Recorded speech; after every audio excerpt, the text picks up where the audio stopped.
Star Trek Prodigy, Season 2, Episode 12 Review. Last Flight of the Protostar, Part 2. It seems kind of weird naming it the last flight of the protostar. Like, it didn't explode or anything. This is like they're flying it again. Doesn't really feel like the last flight. Yeah, but Well, I mean, just it's wanted heading a in, catchy phrase. yeah.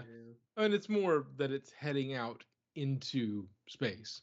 Again, Yeah. like this is its last flight is to, well, actually in some ways it's not even close to that because you're trying to send it back to Tars Lamora so that it will actually uh you'll actually set up the timeline correctly.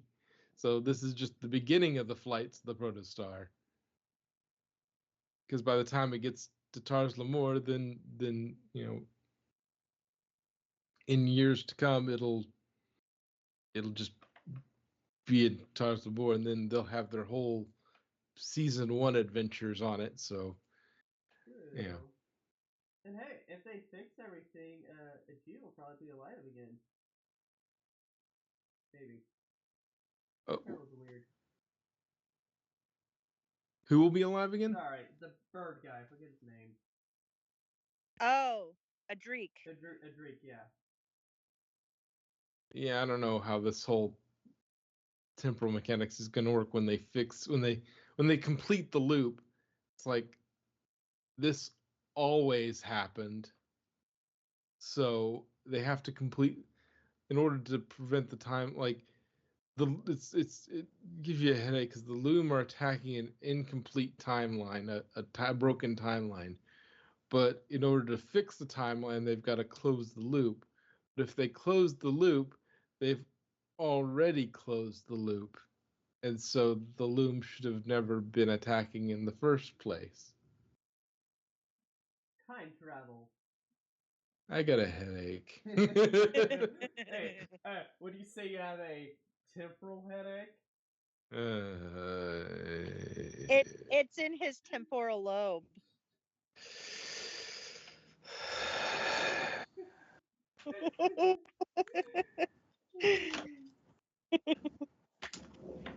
And That was Wesley gently Crusher. hitting my head against the wall.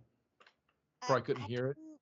I mean, Pun Pony, what do you expect? And Wesley Crusher should see his mom more often. Yeah. You're a time traveler. You don't really have so much of an excuse. Unless you're really bad at getting back to going to the spot you want to go to. Yeah. Because, yeah, the doctor did. No. I gotta Doesn't. say though, wasn't it really like the smartest idea to have one person man the steering? Because that seemed kind of heavy.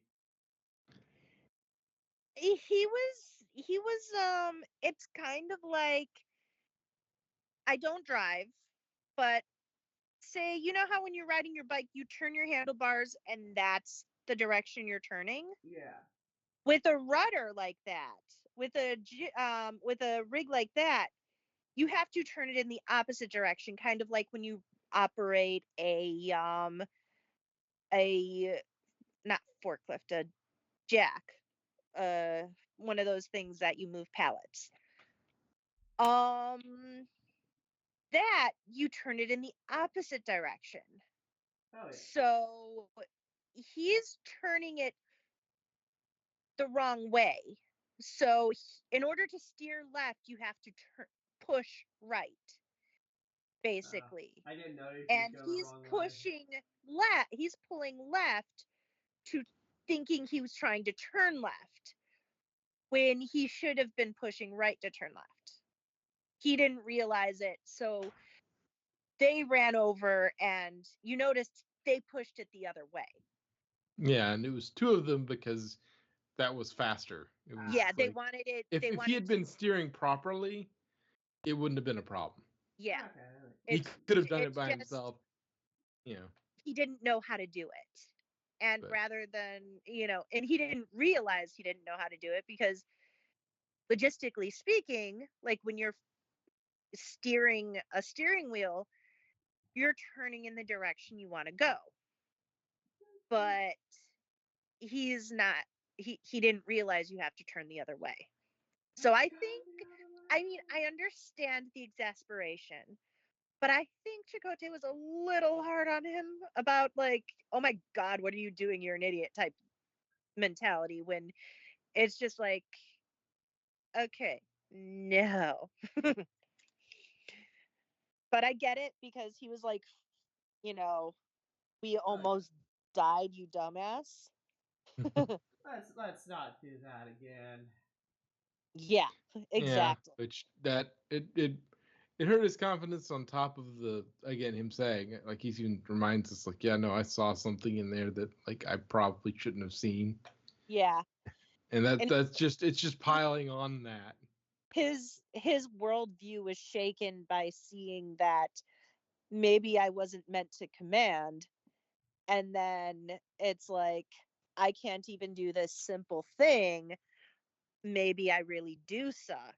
And his personality is very much is very shallow and fragile because of, his upbringing and everything. Oh yeah. So he puts on a very, like, I want to say flamboyant, but not flamboyant as in like fruity. Flamboyant as in like just out there, like freewheeling, like woohoo type of personality. He projects a lot of confidence That despite he not having a lot of confidence. Exactly.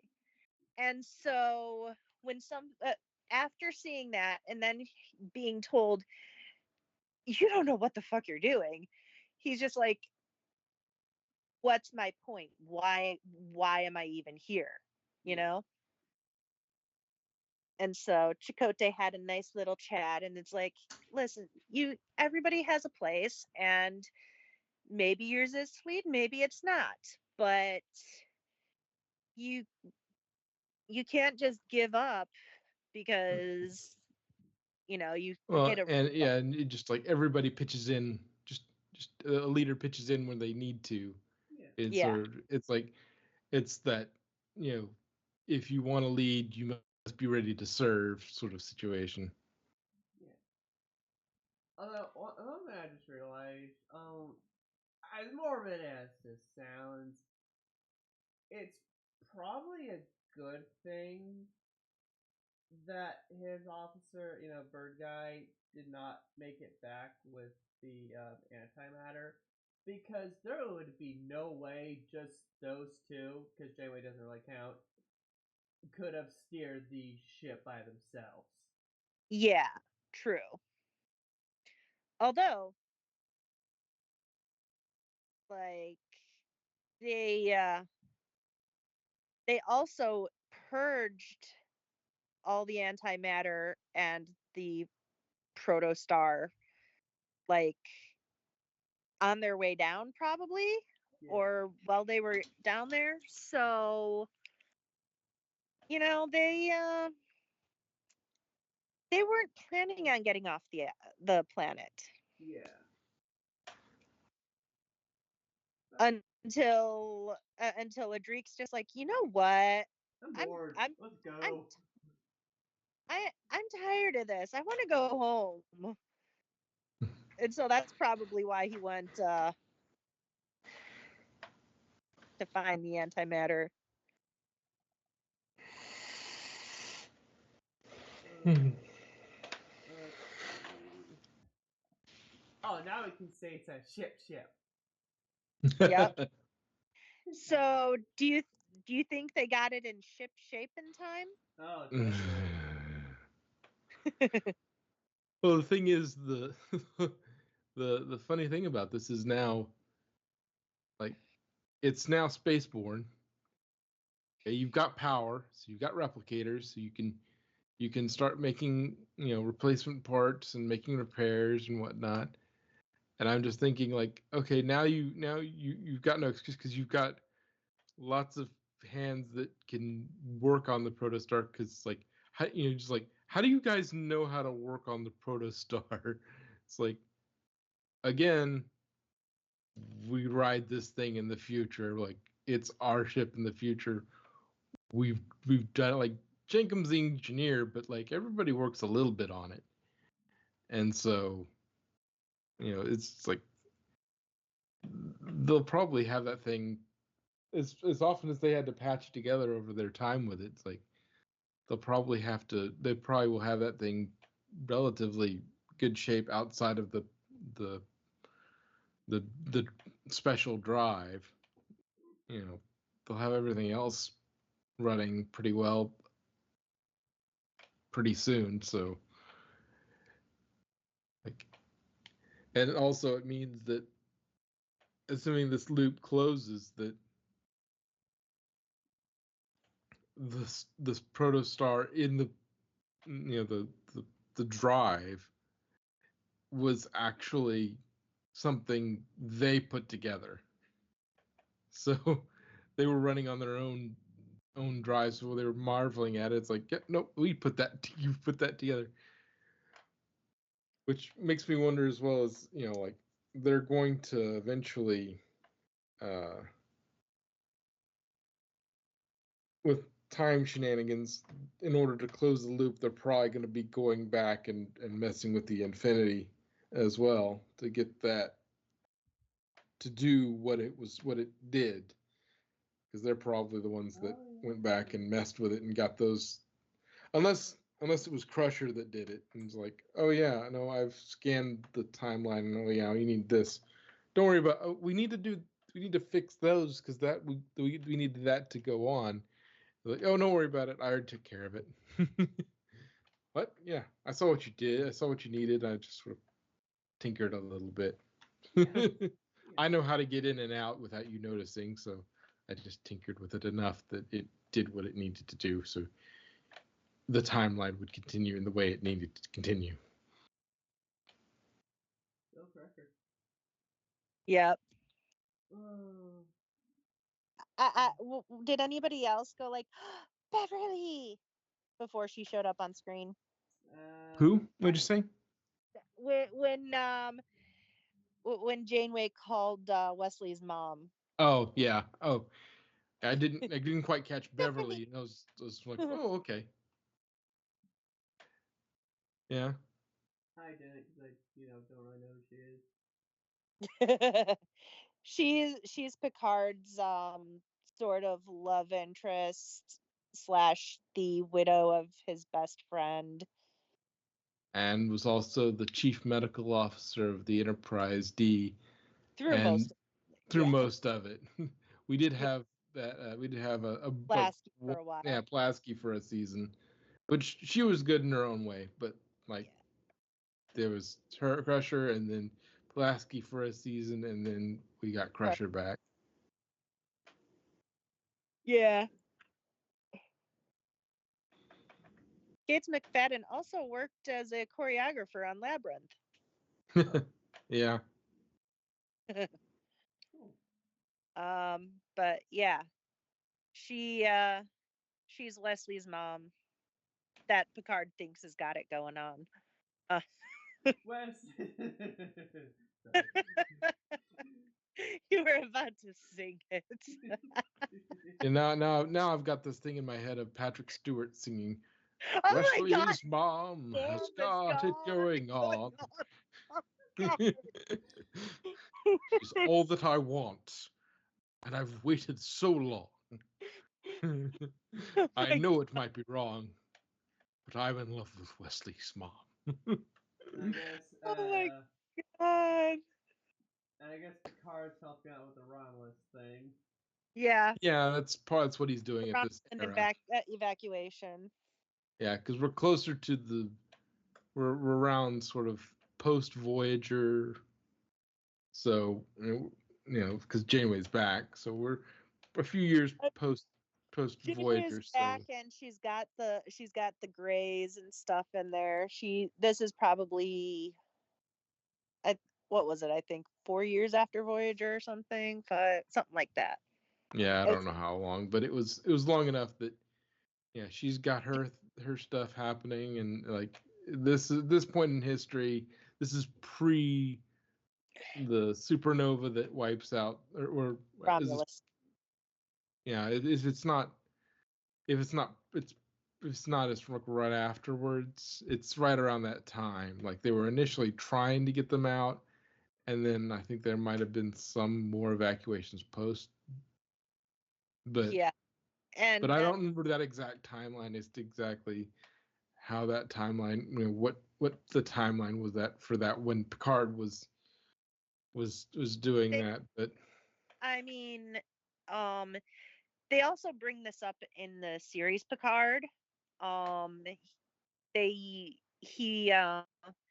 helped with the evacuation of Romulus, and they're all like refugees. yeah, but yeah, that's what he's doing at the moment. So like, you have some of the ideas of what some people are doing.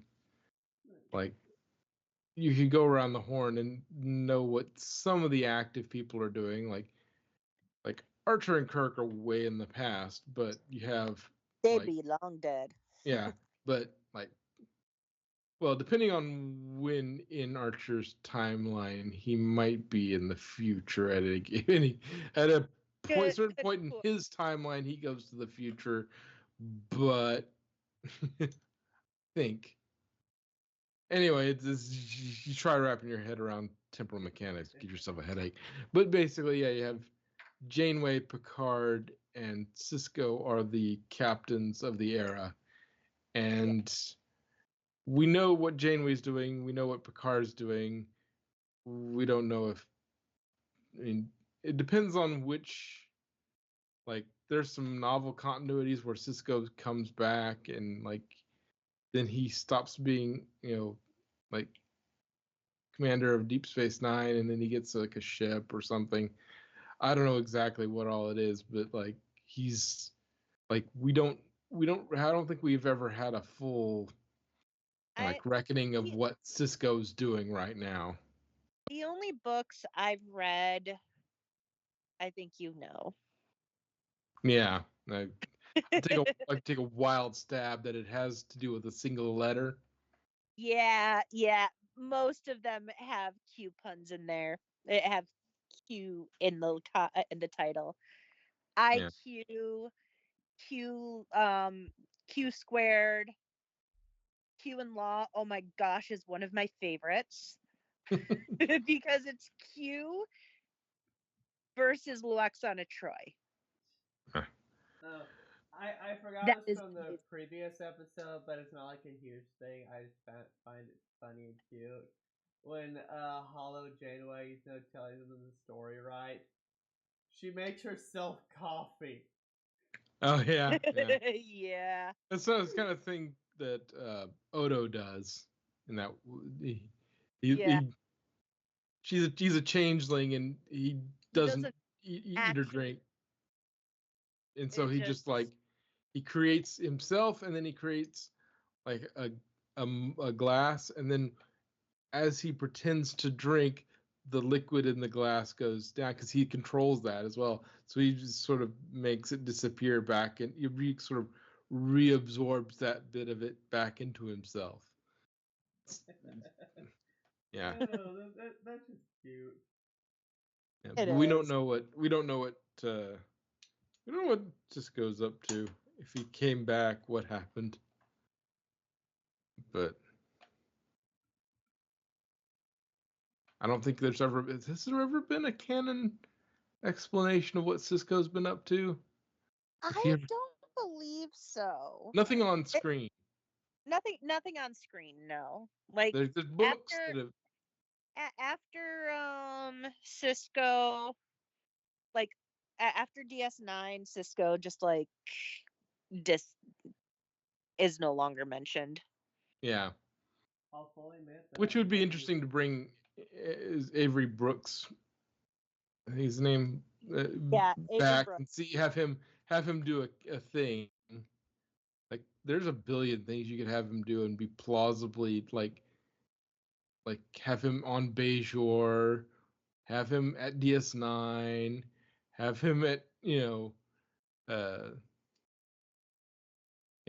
DS9, have his own ship.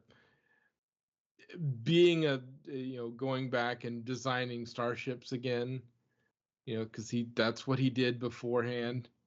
It's like, he was an engineer designing ships, like at I think it was Utopia Planitia. I think he was at. I couldn't remember, but yeah, like any of those are a plausible thing he's doing now. Probably retired on Bayshore because he's had enough of this crap. Maybe he's still running DS9, but could be just retired on Bayshore because like he bought a place on Bayshore towards the end of that series. Oh yeah, he built himself a house on Bayshore. Yeah, so he could be just retired on Bayshore, just like, I have had enough of this crap. I'm going to go retire to Bayshore. Yeah, They it's like me there. It's like just chow. I'm the frickin' emissary. They like me there. I can do what I want. Whatever I do, I want. Yeah. But yeah, he's about the only captain that they haven't really fleshed out what he's up to. At least not canonically. There's some books or something, but let's see. So talked about Crusher. Of course, then you had Dal does the heroic, like kind of reckless thing, but heroic and leaderly thing. So the only canon about him was 6 years later his whereabouts was questioned by truthers, but in fact he was, according to Beckett Mariner, recognized by Starfleet to be working hard in a celestial temple as related by Cassidy. Okay, so that's okay. That's the only notice. Yeah. You know. And that's only a mention, so it's pretty soft canon. So if you wanted him back, you could probably just say, "Oh no, they were wrong." Or it could be, oh, he finished and he came back, like, yeah, there's just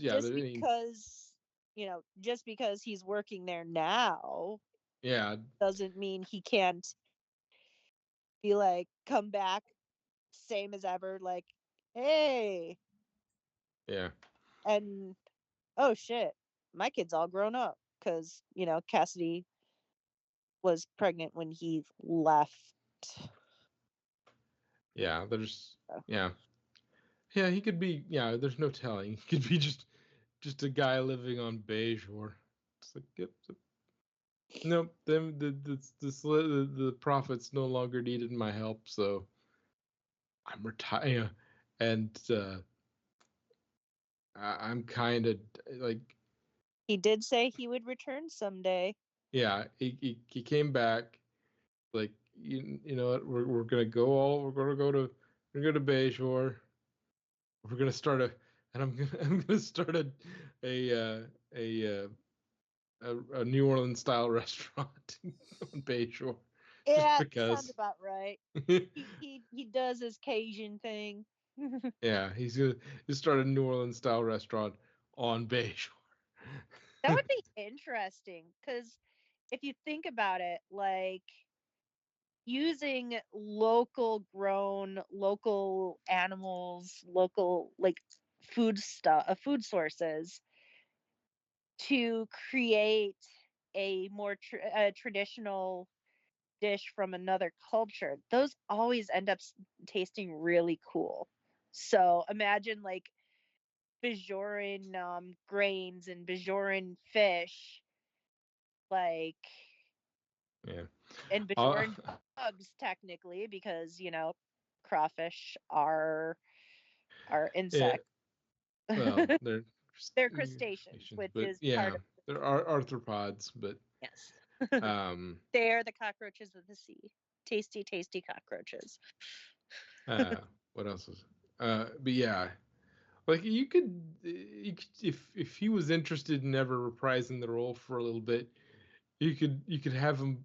They go to Bayshore to find him, and he's just sitting behind behind the counter at a at his restaurant, and just like, yeah, I started a New Orleans style restaurant on Bejor because I was done. I was done with being. I had enough of my.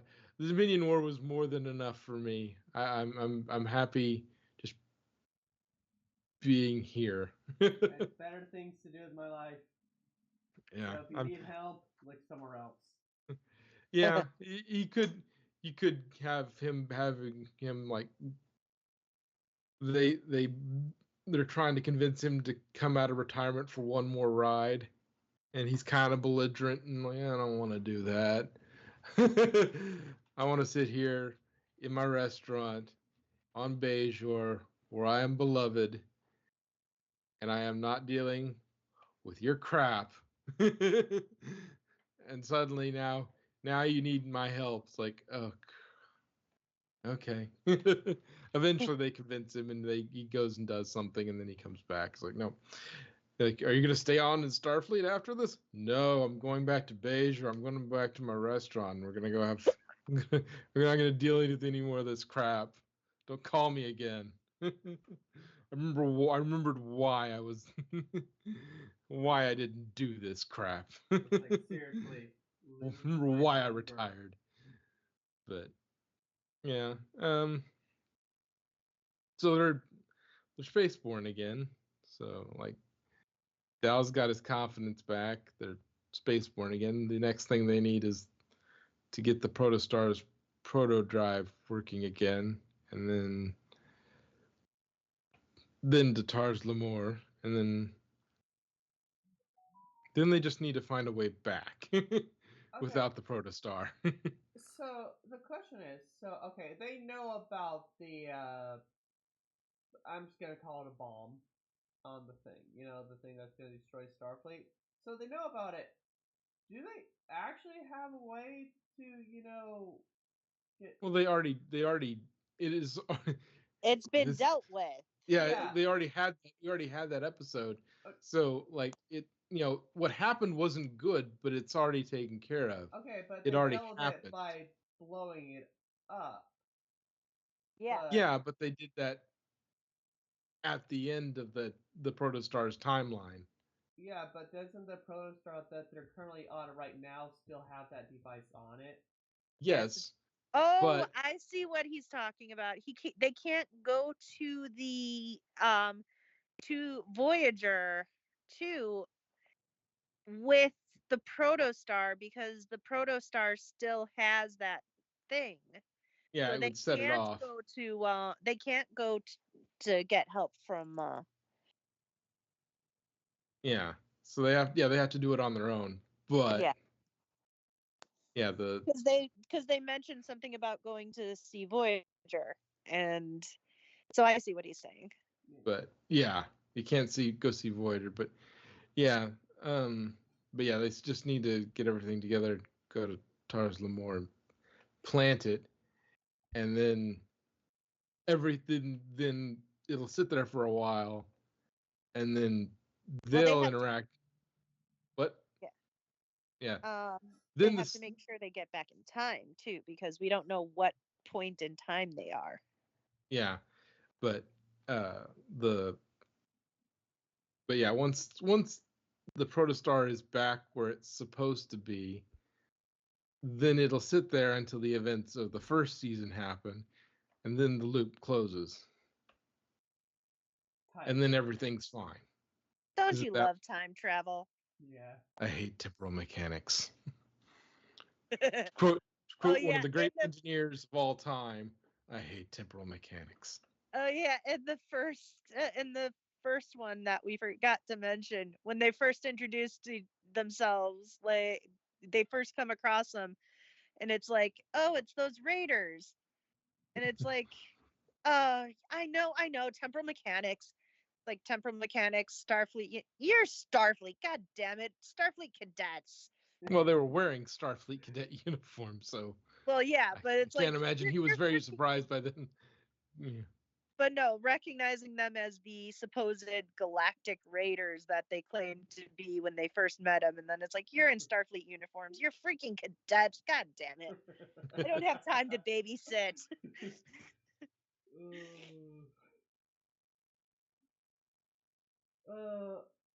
Damn it, I'm a commander, not a babysitter.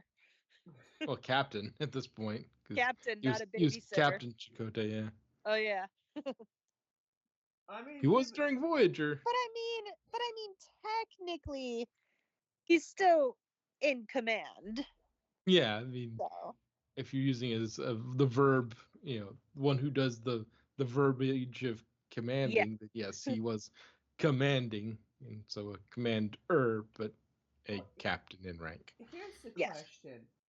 Well, I mean, being out there for 10 years, he probably is pretty rank. Yeah. Well, here's the question. If you're a cadet and you're on a ship, and everybody on a ship just went poof with no chance of ever coming back, does that make you the captain since you're the only one on the ship now? Oh, it's an interesting thing about you say that. Like, whoever's in charge of the ship, whoever's the highest sort of ranking cadet, whoever sort of takes control, doesn't matter what your rank is. Like, I think because it was in something that they said in DS9, Nog was interested about this, was if you're the one in charge, you're the one called captain, regardless of rank or something like that. And but yeah, you would basically, what would happen if, like, say, all the supervisory officers just poofed and you just had a ship full of cadets. Well, they would kind of be in charge, like, of themselves, except they would be immediately, like, in normal circumstances, they would immediately contact Starfleet. Starfleet would send a ship to pull alongside and drop off, like, somebody to take command of that thing, and then they would just use the cadets as a crew, and then they would immediately turn that ship around and get it back, because they wouldn't want cadets, a bunch of cadets running around with a ship without any supervision. Obviously. It could happen, but it wouldn't happen for very long, because immediately they would, they would have, protocol would say, contact Starfleet immediately. Yeah, we don't have any supervisor officers. They just went poof. Oh, okay. We've got, I don't know, the Cairo is nearby. We're going to send them over. They will escort you back. You just, they'll beam over a couple officers to kind of give you some supervision and make sure you don't blow yourself up, and then we'll send you back where you're supposed to be, and then we'll get you some new supervisory officers while we figure out what the hell. Well, I'll send another ship to figure out what the hell went on. And hopefully find your commanding officers. Yeah, find your supervisory officers. Yeah, go find them. Was I remembering that captain thing? I think so, because Nog was really excited about it. I just remember that. But yeah, they're not. Yeah, there's usually, because there was one instance where there was a ship full of cadets and it did not go well. Yeah, I know what I don't remember what. It was Valiant. It was Valiant in the Red Squad, and they were. Oh yeah. Yeah, they were behind enemy lines doing things or something, and the It was the during the captain. Dominion War. Yeah, during the Dominion War, yeah, and because Nog ended up on there, and somehow, and then, like, almost everybody got killed. Like, a few people survived, but that was about it. It was not a good situation. Like, these were the best of the best of the best, but it's still a whole bunch of cadets running a ship is not a good idea. Without any supervision. Yeah.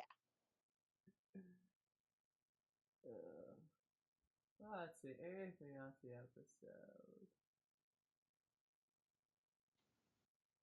Those eel things are kind of cute. They were. I bet they tasted great with soy sauce.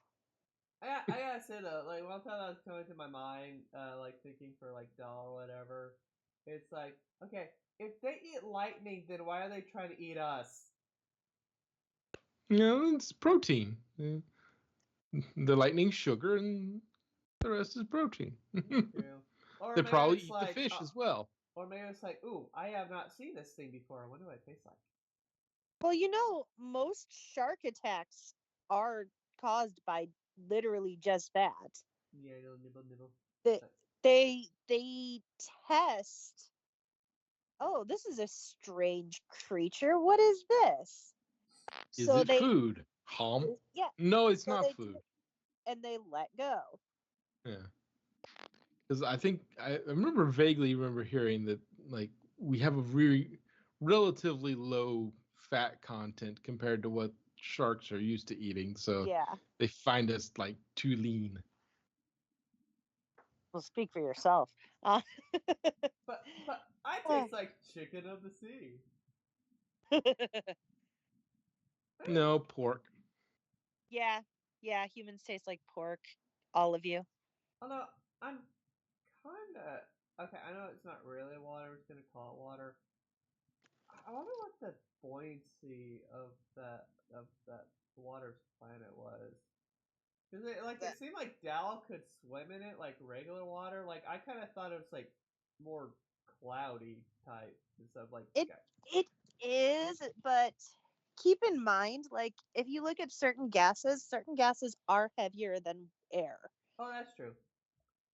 So it could be just a very heavy gas, Ah, kind of like the ones that you have from Taco Bell. thank God that planet had wind.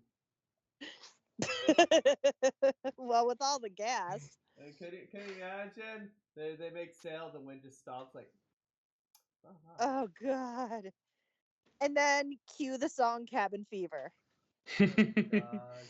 I've got cabin fever. It's running through my veins.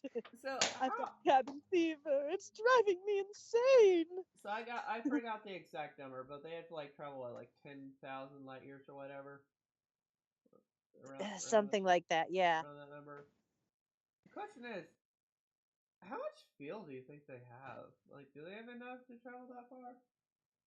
Well, even if Well, they once don't, they're they're in out, space they now. can collect more. Oh, Yeah. Now that they have some starting materials, they can probably just plot a course to some place. They can run the scanners now that they have power for it. Run the scanners, find antimatter and deuterium, and go collect even more, fill the tanks, and keep going. god damn! Antimatter must be really abundant in the Star Trek universe. Less abundant, just you can go along. You can go a long way on a little bit of it, so you don't need a lot of it to find more of it. Yeah. Ah, Also keep in mind they have to before they have to create a new protostar. that is gonna So be that's the next step. interesting. Yeah, that's the next step. Fun. Yeah, once they do that, then they'll have all sorts of uh, all sorts of speed they can play with. Oh But they're yeah. gonna fuel for the regular warp engines, and then once they have the regular fuel for the warp engines all topped up, and then they can look for things to make the protostar, the star drive, and then just build that. And then once they've done that, they could they can go they can use that super fast drive to go wherever they want. Yeah. Oh, blah, blah, blah, blah. I think.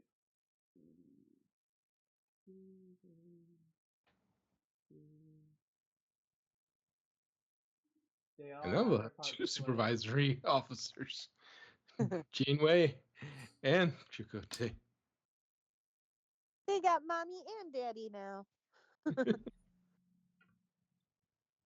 I'm just waiting on him to say at some point while they're traveling with all this, and he's having trouble wrangling them, and he's talking to Janeway. Is like, man, it's like wrangling Maquis. Ooh. Hey, here's a random question. So, let's take Picard for instance, okay? Yeah. Picard is a captain. Uh-huh. If you made a hologram of Picard with all this stuff, right? That hologram technically wouldn't also be a captain. So what's the highest rank a hologram can have? Well, it's still. I think that's they're still working out the whole holograms being their own people Yeah, sort of the thing. rights of the hologram. Well, because like, Because Keep in mind the EMH had a emergency command hologram that he was able to utilize. yeah, I was gonna say like the Doctor hologram is still like called a doctor, like he still has like the rank of doctor. yeah, and it depends on. I think they're still working on personhood with holograms with photonics. Ah, Yeah, And just like they were working on it with the with androids and Android. data. Now they're and he was hardware, and the EMH is just software, like very complicated and sentient software, but software, and so working It's on the sort of whole AI photonic thing. rights is a little.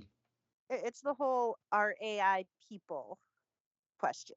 You know? Yeah, it's complicated right now, and I don't know that we still have an answer as to exactly how Trek is, how Starfleet and the Federation as a whole are going to handle that situation. Because, like, the Doctor, I think, is basically he's got his own sort of personhood, I think, but other than that, it's really early days, which makes me wonder about Moriarty in his box, like. Yeah, that is a good question. Moriarty and was the Countess or the Baroness? I forget what it was, something like that. And like they put him in basically a simulated thing where he thought he escaped on a shuttle and was doing that. They basically to sort of spoil that episode. They made a couple episodes. Data made a Moriarty to be challenged, smart enough to be a challenge to him, and eventually, like he they lock him away while they're figuring things out, and he's super intelligent and whatnot, and at some point, like he takes over the ship again, but they trick him into thinking that they figured out a way to make him real, To free him. yeah, so he could from get the off the holodeck. And so they tricked him and sort of programmed enough stuff into this little cube and this little computer thing where he's constantly running, and he's thinking he's having a full life out in the world, out in the universe, finding places to faff about, and meanwhile he's just in a box. He's in a simulation of his life. Yeah. So yeah, photonics are probably like androids. They're starting to just Starfleet and the Federation are just starting to feel out how to deal with them in terms of rights.